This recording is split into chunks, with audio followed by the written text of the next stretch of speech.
Très très belle question. La vision est née en fait de ce besoin de vouloir servir de façon utile. Tout le monde, d'une façon ou d'une autre, essaye de servir. Tout le monde essaye d'accomplir une mission spécifique à un moment précis. Tout le monde est né pour délivrer quelque chose au monde. Et sans cette chose-là, eh bien, le monde ne se porterait pas comme il est censé se porter. Vous savez, l'Afrique, notre chère Afrique, a longtemps été décriée. Elle a longtemps été la cible des mauvaises publicités des médias. Or, l'information, l'image, le son, c'est des médiums qui apportent la libération. Et tout ce qu'on voit, le tableau qui est peint de l'Afrique a souvent été les choses négatives qui s'y passent. Et pas assez de choses, pas assez d'éléments pour mettre en avant les belles choses qui s'y font, qui s'y réalisent.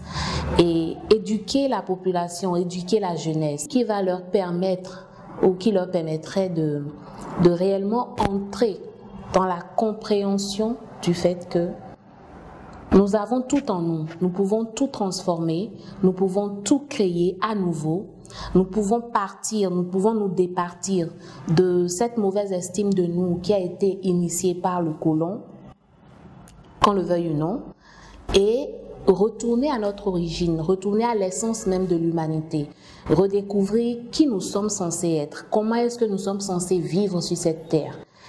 Nous réconcilier avec les valeurs qui sont perdues, notamment l'amour. Nous rendre compte que nous avons des valeurs qui sont liées à notre culture et que ces valeurs-là, il ne faut pas les jeter à cause de la modernité ou de la modernisation, mais qu'il faut au contraire utiliser la modernisation pour les divulguer, pour la propager.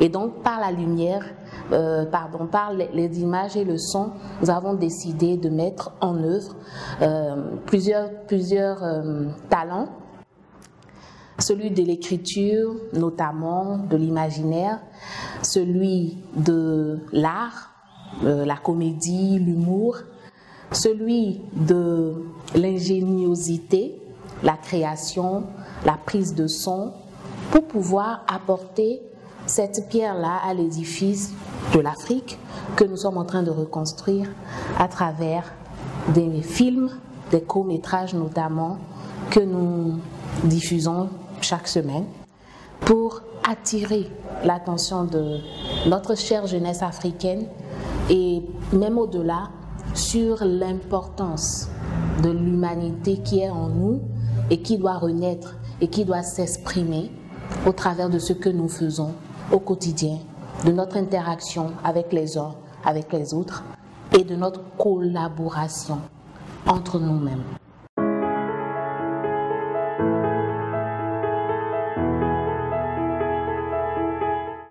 L'amour est exprimé dans sa capacité à nous faire vivre une vie épanouie et heureuse. Tous autant que nous sommes, nous désirons vivre une vie épanouie sous tous les aspects.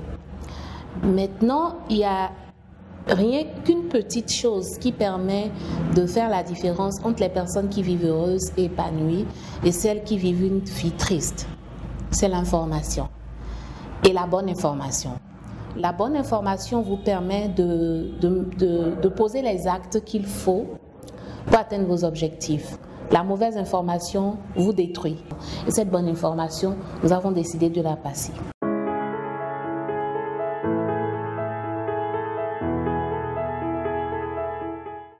Nous n'avons pas encore les reins assez solides pour tenir la portée de la vision que nous avons, mais du peu, d'accord? Même dans la faiblesse de notre force, nous enlevons pas le surplus, nous enlevons la partie de l'essentiel.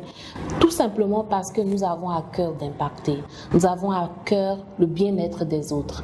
C'est une mission, c'est un sacerdoce et on n'a pas d'autre choix que d'y répondre.